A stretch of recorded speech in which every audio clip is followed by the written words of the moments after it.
ألقى جلالة الملك عبد الله الثاني بحضور جلالة الملكة رانيا العبد الله وجلالة الملك ويليام ألكسندر ملك مملكة هولندا وجلالة الملكة ماكسيما كلمة أمام مجموعة تضم نحو 300 من طلبة الجامعات الهولندية ومن دول أخرى من المشاركين في برنامج لاهايا الدولي. وفيما يلي كلمة جلالة الملك.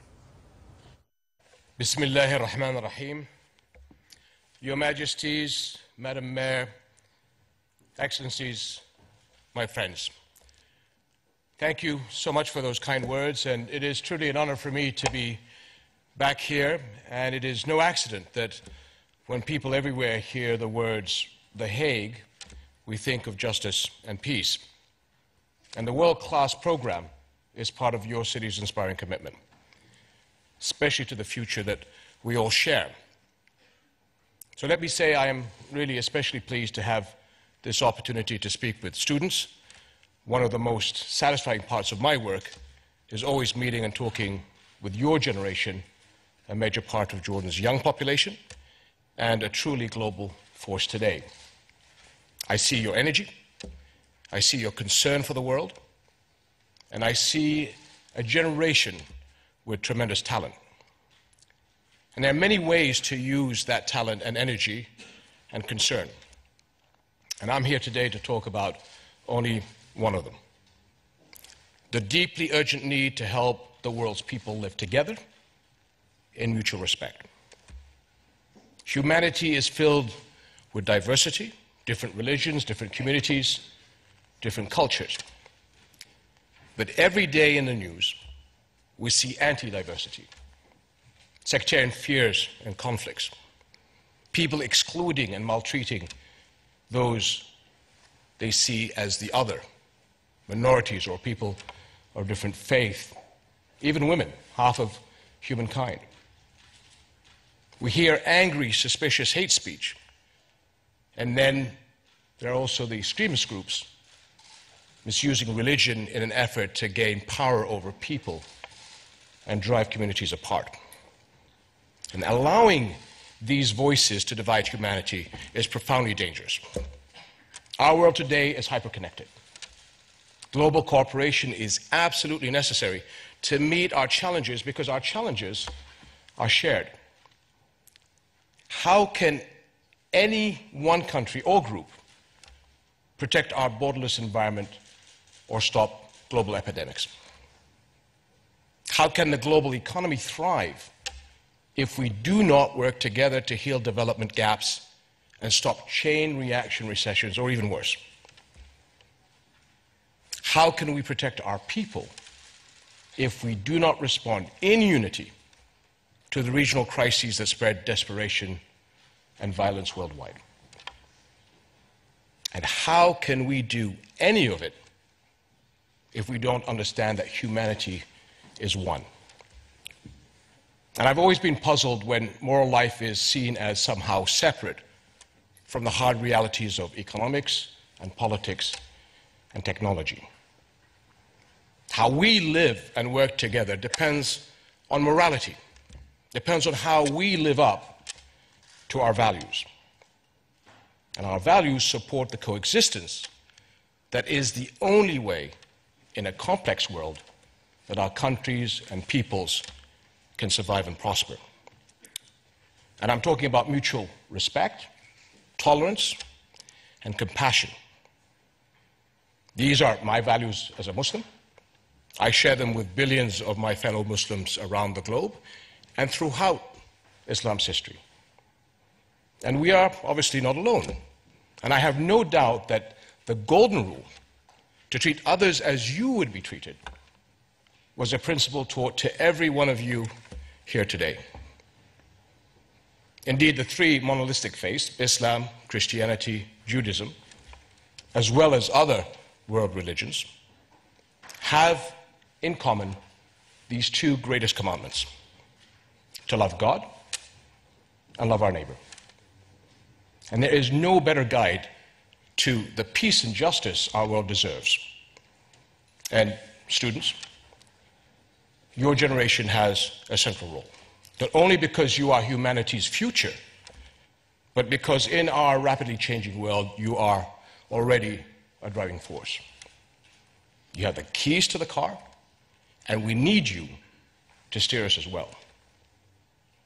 So please allow me to suggest a few points for our compass. First, and this may seem easy to you, but it is in reality not easy at all, and that is that I hope you will continue to do what you are doing, working to understand our world. And this knowledge begins when we come together in groups like this world-class program, where we bridge differences of culture and background in a dialogue of respect. And that cannot happen unless we speak and listen to each other with sincerity and acceptance. Jordan has worked extensively to bring people together in new knowledge of each other, through the Amman message, through a common word, through the Interfaith Harmony Week. Each of you has a role to play also.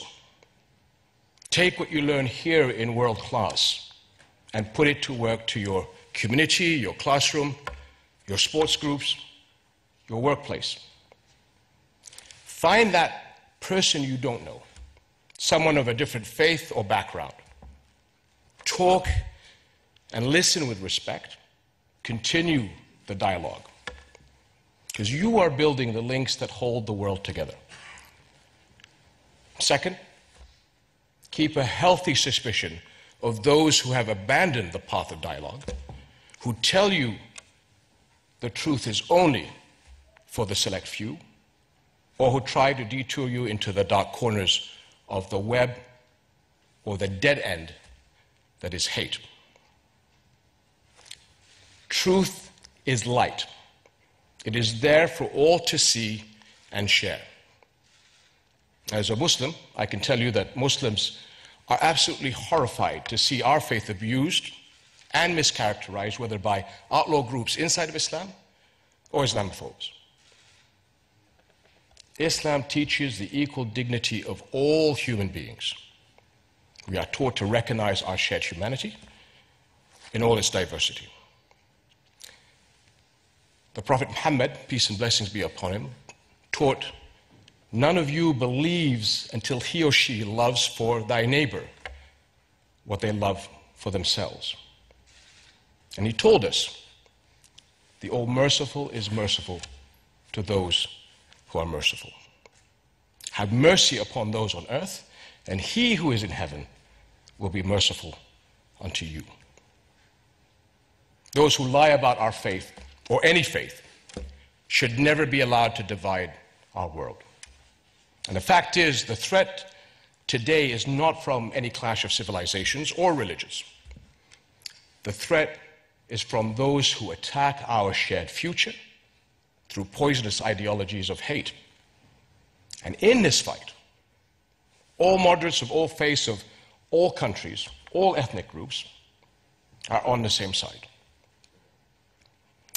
And finally, is the importance of acting on our shared values.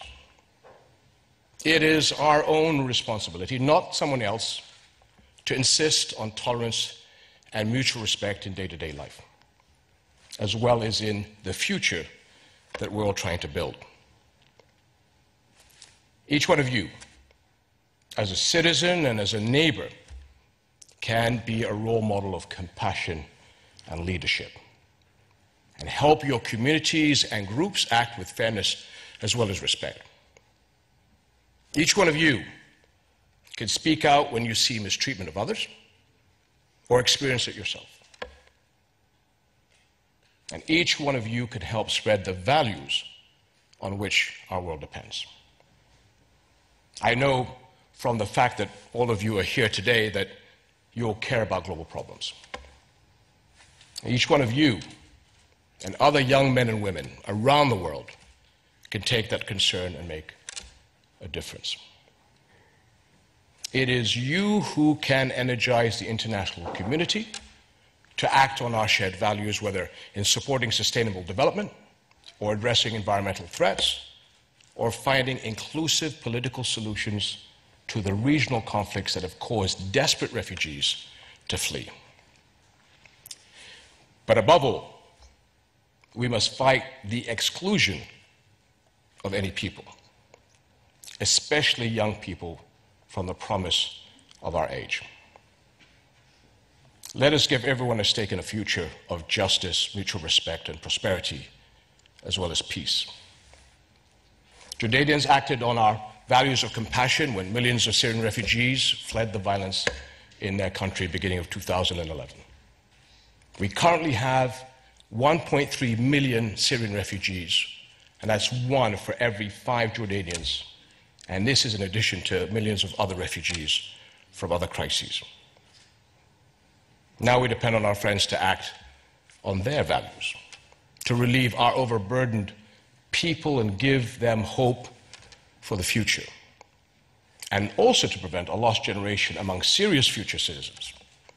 And here, Your Majesties, I'm tremendously grateful for the role that your country has played in being a partner for us and being able to help us through our challenges.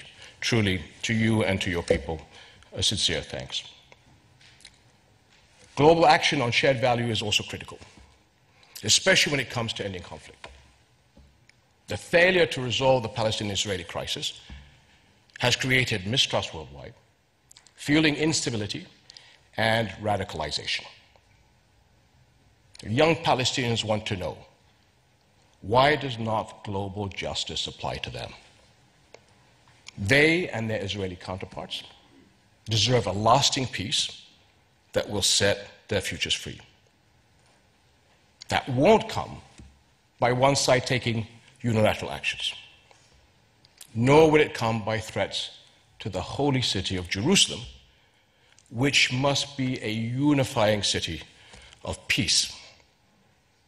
We have a sacred duty as Hashemite custodians to protect Islamic and Christian holy sites in Jerusalem. And I'll continue to do my utmost to protect these sites and the historic character of the holy city. But I believe the entire international community has a duty to join together to support respect and justice for all. My friends, respected students, today's global challenges are very real. But never lose confidence in your power to change our world for the good. Your voices are already defining and describing our world for millions, if not billions of others. You are the app users, the developers, the artists, the writers, the teachers-to-be, founders of startups, the innovators, and the influencers. So use your knowledge and technologies as paths to a better world. And let your shared values illuminate the way ahead. And help us all walk away from disrespect and ignorance. Take the world in a better direction and help shape the better future you all truly deserve. Thank you very much.